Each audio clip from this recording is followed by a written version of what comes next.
श्रीरामचंद्र परब्रह्मणे नमः।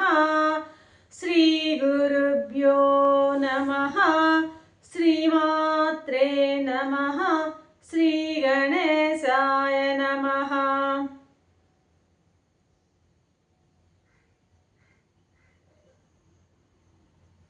गुरु प्रियात्म बंधुलारा, योग वासिष्ठम निर्वाण प्रकरणम 464వ భాగం. శ్రీరాముల వారు అడుగుతున్నారు వశిష్ఠ మహర్షిని, భగవాన్, ఈ తమోగుణం మిక్కిలిగా ఘనీభవించినప్పుడు బాగా గట్టి పడినప్పుడు స్థావర శరీరాలను పొందుతుంది అంటారే, ఈ విషయంపై మీరేమంటారో సెలవివ్వండి అంటున్నారు. అంటే తమోగుణం బాగా గట్టి పడినప్పుడు స్థావరాది శరీరాలు, స్థావరాలు అంటే ఏంది?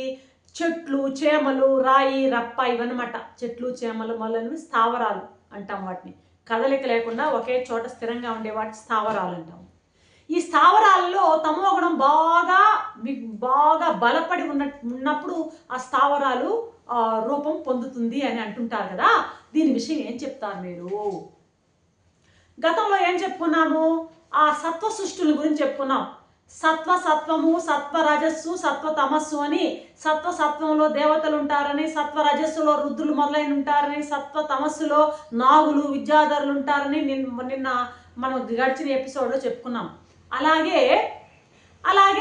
ఈ రాజసీ సృష్టి, తామసీ సృష్టిలో కూడా 3 భాగాలు ఉంటాయి. ఏంది? సత్వం, రజస్సు, తమస్సు, తమస్సత్వం, రజస్సు, తమస్సు, ఇలా వీటిలో కూడా 3 భాగాలు ఉంటాయన్నమాట. అయితే ఈ తమోగుణం యొక్క హద్దు చివరి భాగం తమస్సు అంటున్నామే. ఈ తమస్సు స్థితిలో ఉన్నటువంటివి, దాన్ని అందుకున్నవి సృష్టి వచ్చి స్థావర సృష్టి కిందకు వస్తుంది. అంటే ఇవే ఈ చెట్లు, చేమలు ఆ స్థిరంగా ఉండేటివి అనమాట. ఆ రాయి, రప్ప, చెట్లు, చేమ ఇవి స్థావరాల కిందకి వస్తాయన్నమాట. స్థావర సృష్టి కిందకి వస్తాయన్నమాట. కాబట్టి దీనిలో తమోగుణం బాగా దృఢపడి ఉంటుందన్నమాట. మూఢత్వం బాగా మూర్తీభవించినటువంటి దశ ఇది స్థావర స్థితి అన్నమాట. ఈ చెట్టు చేమల రూపంలో ఉంటాయట ఇవి.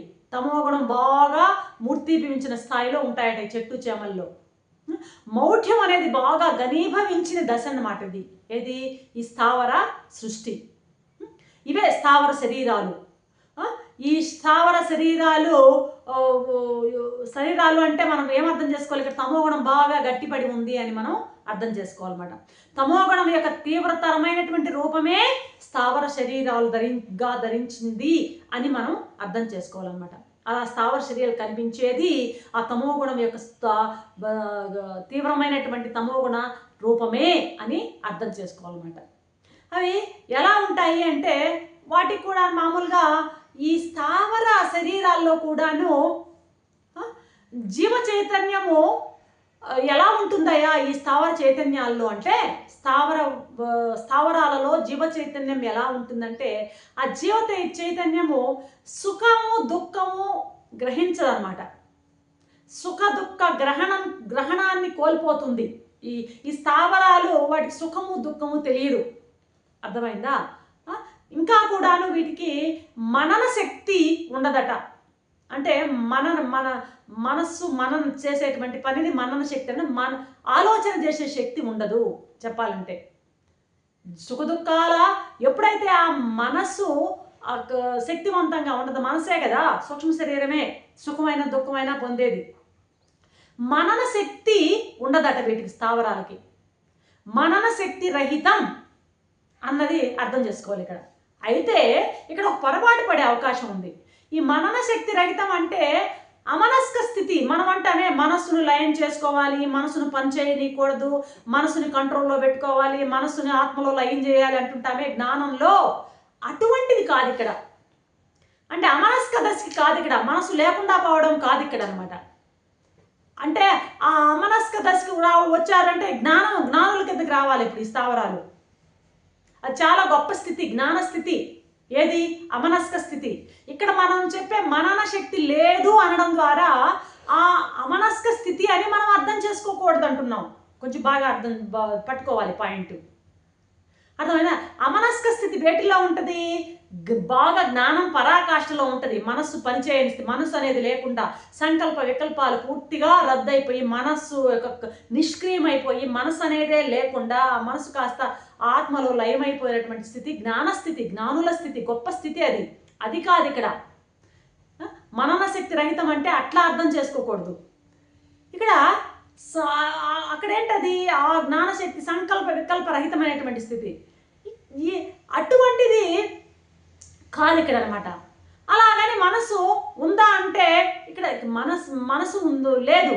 అయితే మనసు ఉంటుంది, చైతన్యం ఉంటుంది, కానీ అందులో సంకల్ప వికల్ప రహితమైనటువంటి శుద్ధ చైతన్య దశ కాదది. అంటే అసలు చైతన్యమే లేదా అంటే ఉంది. అసలు చైతన్యము లేని సృష్టే లేదు. ఆ పాయింట్ మనం అసలు మర్చిపోకూడదు. చైతన్యం అనేది బండ, రాయి, రప్ప, కొండ, చెట్టు, చేమ అన్నింట్లో చైతన్యం ఉంటుందన్నమాట. చైతన్యం లేనిది ఎక్కడ? చైతన్యం లేనిది ఉంది అన్నామంటే మనం ఈ అద్వైతానికి విరుద్ధం అది. ఎందుకంటే ఉన్నది ఒకే పదార్థం, అది అంతటా వ్యాపించి ఉంది అనే చెప్తుంటాం మనం. ఫలానా వాటిలో లేదు అంటే అప్పుడు ఆ మాటకి కాంట్రడిక్షన్ వస్తుందన్నమాట. కాబట్టి చైతన్యం లేని సృష్టి ఈ ప్రపంచంలో ఉండదన్నమాట. ఏ ఏ పదార్థాలు ఎక్కడెక్కడ సృష్టి కలిగినా కూడా ఖచ్చితంగా అక్కడ క్షేత్రం, క్షేత్రజ్ఞుడు రెండు సంయోగం వల్లనే అది ఏర్పడుతూ ఉంటుందన్నమాట. క్షేత్రజ్ఞుడు అంటే చైతన్యము, క్షేత్రజ్ఞుడు అంటే చైతన్యం అన్నమాట. అర్థమైందా? ఆ క్షేత్రజ్ఞుడు ఉండాలి, క్షేత్రము ఉండాలి. రెండు ఉన్నప్పుడే ఆ పదార్థం మనకి సృష్టిలో కనపడుతూ ఉంటుందన్నమాట. అది స్థావరమైనా చెప్పండి, జంగమైన. స్థావరం అంటే కదలనివి, జంగాలంటే కదిలేటివి అనమాట. స్థావర జంగమాల ఏవైనా సరే క్షేత్రము క్షేత్రజ్ఞుడు యొక్క సంయోగం వల్లనే ఏర్పడతాయి అన్నమాట. అయితే స్థావరాల్లో అమనస్కము లేదు, సమనస్కము లేదు అంటున్నారే. ఇక్కడ అమనస్కము స్థితి కాదు ఇది అన్నారు. అట్టని మననము లేదు, మనన శక్తి రహితము అంటున్నారే. ఎలా అంటే వశిష్ఠులు దానికి ఏం చెప్తున్నారంటే, అయ్యా దానికి చిదంశం ఉంటుంది, దాంట్లో చిత్తు ఉంటుంది, ఖచ్చితంగా చిత్తం. ఎందుకంటే చైతన్యం ఉంటుంది, అన్నింట్లో ఉంటుంది కదా చైతన్యం, వాటిలో కూడా ఉంటుంది. అయితే మానవ శరీరాల్లో, జంతు శరీరాల్లో లాగా ఆ చైతన్యము మనలో ఎలా గోచరిస్తుందో అలా అక్కడ గోచరించదు. ఇప్పుడు చైతన్యం ఇప్పుడు నాలో మాట రూపంలో గోచరిస్తోంది. అలా చెట్టు మాట్లాడుతుందా? మాట్లాడుతుంది. అర్థమైందా? ఈ చైతన్యము ఇక్కడ ఉన్నటువంటి చైతన్యం జాగ్రత్త స్వప్న సుషుప్తులను అనుభవిస్తుంది. మరి దానికి అనుభవాలు ఉన్నాయా అంటే మనం చెప్పలేము.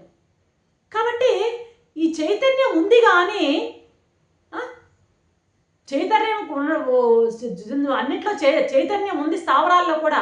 అయితే మనలో ఎలాగా గోచరిస్తుందో, ఈ జంతు శరీరాల్లో, మానవ శరీరాల్లో ఎలా గోచరిస్తుందో అలా చైతన్యం గోచరించడం లేదు.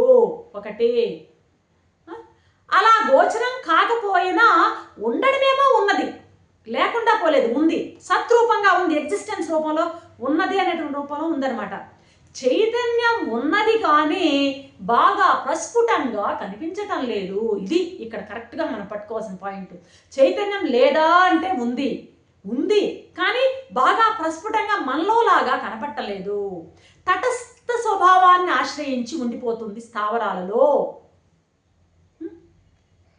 ఉన్నాను అని ఇటువైపు కానీ లేను అని కానీ ఆ సూచిక అటు ఇటు తిరగని రీతిలో ఏ వైపు మొగ్గు చూపకుండా ఉన్నానా లేనా ఆ రెండిటికి మధ్యలో కేవలం ఉన్నానన్న భావన మాత్రం ఉంది, స్థితి మాత్రం ఉంది, కానీ అది ఉన్నానా లేదా అనేటువంటివి ఏ వైపు మొగ్గు చూపదన్నమాట. ఇది అంటే దానిలో బాగా దాన్ని మనం ఏం చేయాలంటే ఎప్పుడు మనకు అర్థమవుతుందంటే అంతర్ముఖ దృష్టితో దాన్ని బాగా పరిశీలిస్తే, మనం అంతర్ముఖ దృష్టితో చూస్తే ఆ చైతన్య కళ అందులో ఉన్నట్టుగా మనకి తెలుస్తుందన్నమాట.